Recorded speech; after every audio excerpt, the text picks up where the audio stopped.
Pagi itu, Alea merasa tidak enak badan. Setiap pagi, badannya selalu meriang dan pusing. Dia berpikir mungkin karena perubahan iklim, jadi tubuhnya harus beradaptasi. Tapi sudah hari sekian, tubuhnya belum juga membaik. Alea mengelap keningnya dengan penuh dengan keringat dingin. Perutnya sangat mual, ingin rasanya muntah, tapi tidak ada yang bisa dimuntahkan. Alea melirik suaminya yang masih terlelap. Dia tidak ingin merepotkan Darren. Sepertinya dia harus pergi ke apotek sendiri. Alea mengambil jaket dan pergi keluar. Dia mengambil ponsel dan mencari apotek terdekat.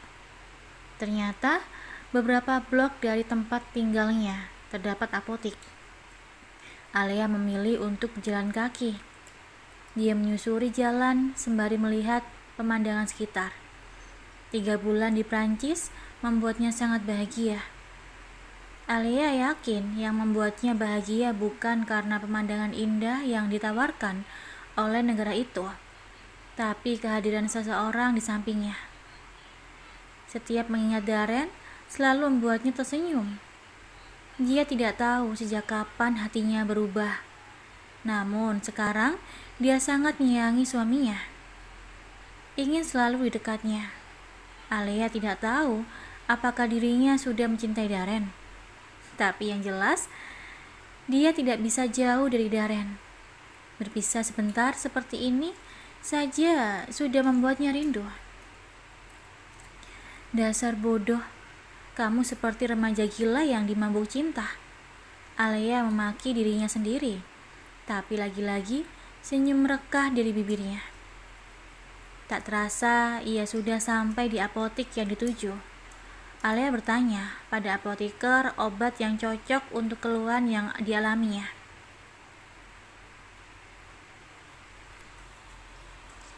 "Nona, ada yang bisa saya bantu?" "Permisi, saya menderita keluhan pusing, meriang, dan mual. Apa ada obat yang cocok buat saya?" "Apa Anda sudah periksa ke dokter?" "Belum. Saya pikir hal seperti ini tidak perlu memeriksakan diri ke dokter. Ini hanya sakit ringan." "Kalau boleh saya tahu, sejak kapan Anda mengalami gejala ini?" "Hampir seminggu ini. Gejalanya selalu sama. Namun menjelang siang, tubuh saya akan kembali baik-baik saja." "Kapan terakhir Anda menstruasi?" "Saya lupa. Menstruasi saya selalu tidak teratur. Terkadang baru beberapa bulan sekali saya baru bermenstruasi." "Apa ada hal yang aneh?"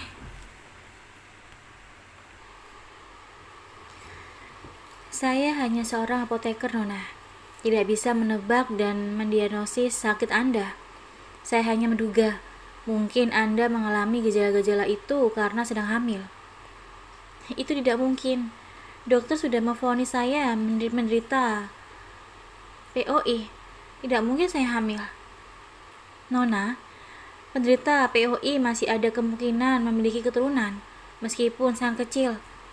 Begini saja, saya berikan obat sesuai dengan keluhan Anda. Saya juga memberikan Nona Tespek. Sebelum meminum obat-obat ini, saya sarankan Anda melakukan Tespek di pagi hari. Bila hasilnya positif, Anda tidak boleh meminum obat-obat ini. Dan sebaliknya, bila hasilnya negatif, Anda bisa meminum obat ini. Bila sakit Anda tidak kunjung sembuh, sebaiknya Anda langsung memeriksakan diri ke dokter."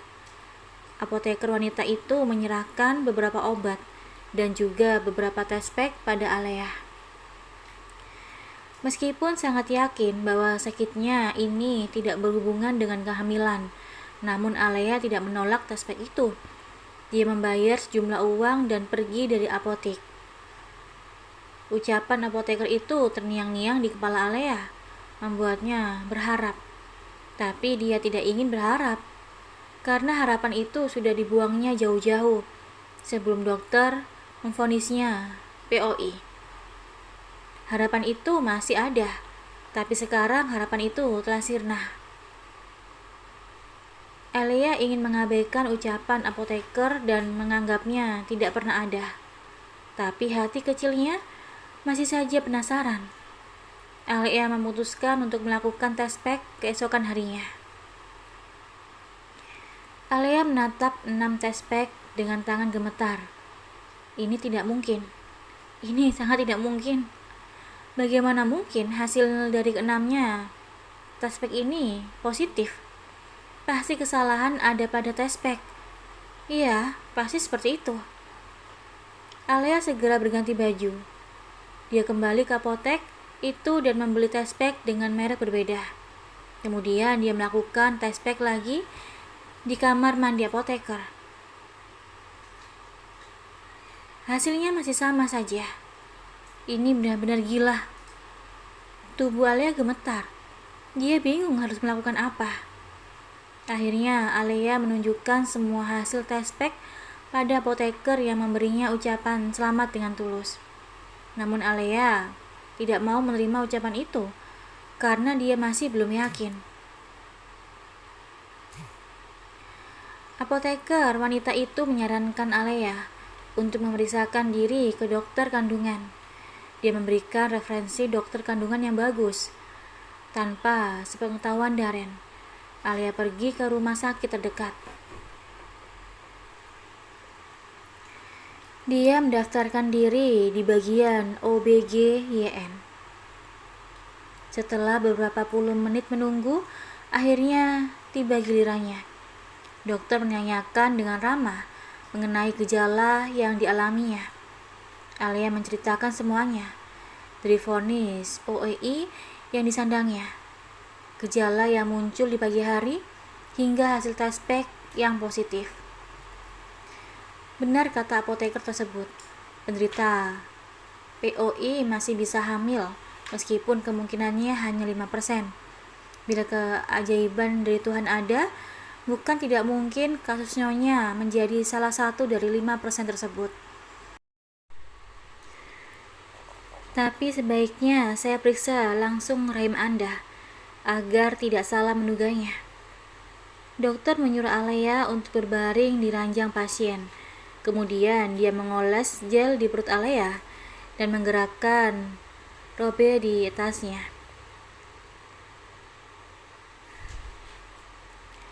Dokter melihat dengan sangat teliti, kemudian senyum merekah di bibirnya. Selamat Nyonya Natael, Anda menjadi bagian dari keajaiban Tuhan. Anda menjadi bagian dari 5% itu. Selamat Nyonya. Dokter itu menjabat tangan Alia dan mengguncang-guncangnya dengan antusias. Alia hanya bisa menganga. Dia merasa telinganya telah salah mendengar. Apa maksudnya, dokter? Maksud saya, selamat Anda telah hamil, Nyonya. Ada kehidupan kecil di rahim Anda. Anda akan menjadi seorang ibu. Alia merasa dunianya berputar. Kepalanya begitu pusing. Dia tidak bisa menyerap informasi itu sekaligus. Dia merasa seperti mimpi. Ini tidak mungkin benar-benar terjadi. Tuhan tidak mungkin sebaik ini padanya. Dia seorang wanita jahat yang memiliki hati yang kotor. Tidak mungkin Tuhan memberikan anugerah seperti ini pada hambanya yang jahat dan tidak taat. Tidak, dokter. Itu tidak mungkin terjadi. Itu tidak mungkin. Jangan memberiku harapan palsu, dok. Alia berteriak dan menangis. Dokter itu berusaha menenangkan Alia. Hampir 1 jam kemudian, Alia baru bisa tenang dan mulai menerima semua informasi dengan benar. Air mata tak henti-hentinya mengalir dari wajahnya. Tubuhnya bergetar karena terlalu bahagia. Alia pulang dari rumah sakit sembari membawa foto hasil USG dan diagnosa dokter. Dia ingin menunjukkan foto itu pada Darren. Suaminya itu pasti senang mengetahui mereka akan punya anak. Ikatan mereka akan lebih kuat. Tidak masalah anak itu laki-laki atau perempuan. Tidak masalah bila anak itu tidak menjadi ahli waris grup H berikutnya. Yang penting, mereka bisa hidup dengan bahagia. Tidak masalah mereka tidak bisa memiliki dunia. Asalkan mereka saling memiliki dan melengkapi. Hidup mereka pasti akan bahagia. Ya, pasti seperti itu. Alea berlari-lari kecil menuju apartemen mereka. Dia tidak sabar untuk melihat reaksi Darren. Alea segera membuka pintu apartemen dan membuka kamar mereka. Di dalam kamar, dia melihat pemandangan aneh. Darren sedang memaking baju-bajunya ke dalam koper. Bahkan, Darren juga memasukkan baju Alea ke dalam koper. Apa yang terjadi? Ada apa, Hani? Kenapa kamu memaking baju-baju kita? Alea bertanya dengan bingung. Sayang, kamu dari mana saja? Aku mencari-carimu dari tadi. Aku dari luar, sedikit menghirup udara segar. Ada apa, Hani? Kamu tampak sangat gelisah. Apa ada sesuatu yang terjadi? Alea mendekati Darren dan memegang lengannya, meminta penjelasan suaminya. Darren menghentikan aktivitasnya. Dia memegang bahu Alea dengan lembut. Sayang, kita harus segera kembali ke Indonesia. Persiapkan dirimu segera. Hah? Kenapa? Nanti aku ceritakan di pesawat. Sekarang ganti baju dulu. Kita akan berangkat sekarang. Bi? Ya? Nanti aku mau pergi sama Firda. Kemana? Jam berapa? Kayaknya ke kafe deh. Firda ngajak ketemuan. Katanya kangen. Mungkin agak sorean, Bi. Tunggu aku. Nanti aku antar. Gak usah, Bi. Nanti aku minta tolong Pak Thohir buat nganter. Nanti pulangnya dijemput gak apa-apa. Apa itu? Itu pun kalau kamu sudah pulang kerja, Bi. Aku pastikan sudah pulang, sayang. Hari ini ikut ngantor lagi apa di rumah saja? Aku di sini saja, Bi. Mau tidur-tiduran. Badanku semakin hari semakin lelah. Pantas saja lelah. Si kecil ini sudah semakin besar. Daniel mengelus perut Alma yang sudah membesar. Kehamilan Alma sudah memasuki usia 7 bulan. Semakin besar perutnya, semakin susah dia bergerak. Tubuhnya semakin mudah lelah. Dari keseluruhan tubuh Alma, hanya perutnya saja yang tambah besar, sementara bagian tubuhnya yang lain seperti tidak mengalami kenaikan. Melihat tubuh Alma yang seperti itu semakin membuat Daniel bergairah. Daniel melihat istrinya semakin hari semakin tampak seksi di matanya. Namun Daniel menahan diri untuk tidak menyalurkan hasratnya begitu saja. Dia takut terjadi apa-apa dengan bayi mereka. Maaf ya, sudah membuatmu susah begini.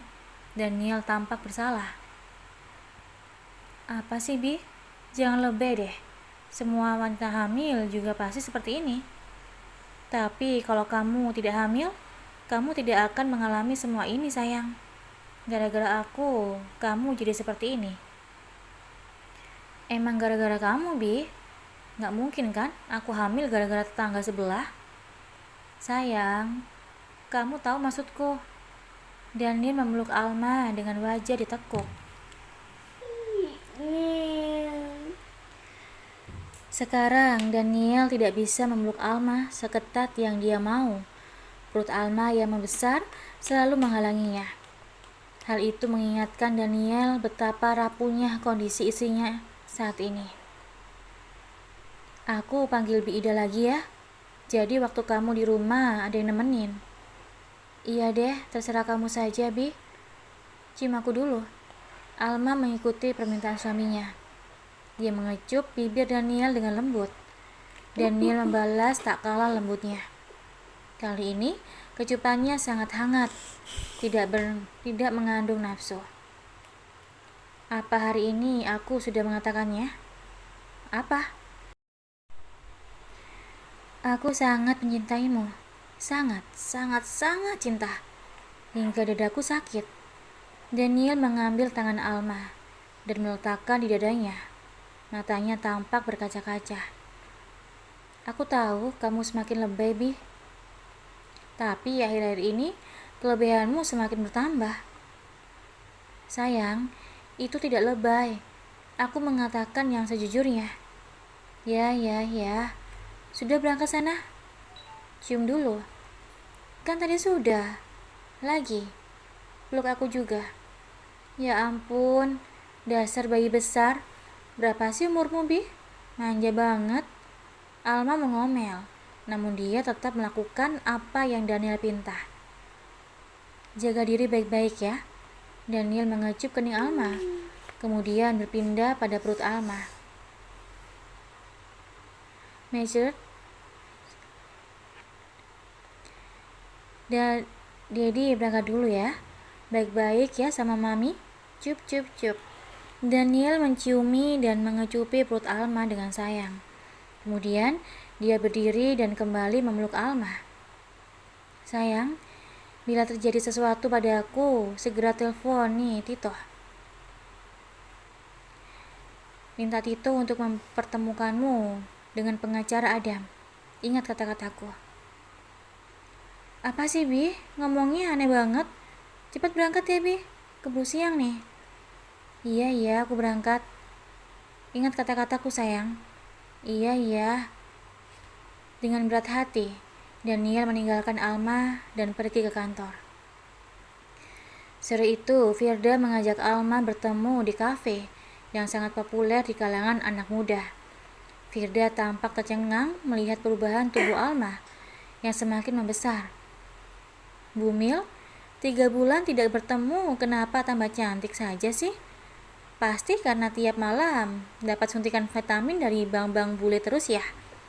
Firda mentowel-towel bahu Alma, bermaksud untuk menggoda. Pikiranmu tidak pernah jauh-jauh dari hal mesum. Kapan sih kamu berubah, Fir? Kalau begini terus, bisa sudah dapat jodoh kamu loh. Jodoh sudah ada yang ngatur, bodoh amat lah. Gak mau mikir dulu? Sini, Bumil. Aku kangen banget sama kamu. Firda memeluk Alma dengan erat. Sepertinya wanita gesrek itu benar-benar merindukan Alma. Mereka mengobrol ngalor ngidul. Tanpa terasa waktu berlalu dengan sangat cepat. Sudah hampir 4 jam mereka ada di kafe. Waktu sudah menunjukkan pukul 8 malam. Ponsel Alma beberapa kali berdering. Alma melihat suaminya sedang menghubunginya. Sayang, ada di mana? Aku di Grand Cafe, Bi, di daerah Tamrin. Lokasi kirim ke aku ya. Aku ke sana. Iya, Bi. Alma mengirim lokasi kafe ke suaminya. Suami bolehmu sudah mau jemput? Iya, Fir. Sudah malam juga. Sudah waktunya kita pulang. Ya sudah, aku tungguin sampai suamimu datang deh. Gak usah. Aku tinggal saja. Sebentar lagi juga dia datang kok. Lagian rumahmu lumayan jauh dari sini. Kamu pulang duluan aja. Biar gak kemalaman nyampe rumah. Beneran gak apa-apa? Iya, gak apa-apa. Suamiku 10 menit lagi juga sudah datang. Kamu cepat pulang dulu, Ki. Alma berusaha membujuk Firda. Akhirnya, setelah mengalami beberapa kali berpendapat, Firda bersedia untuk pulang terlebih dahulu.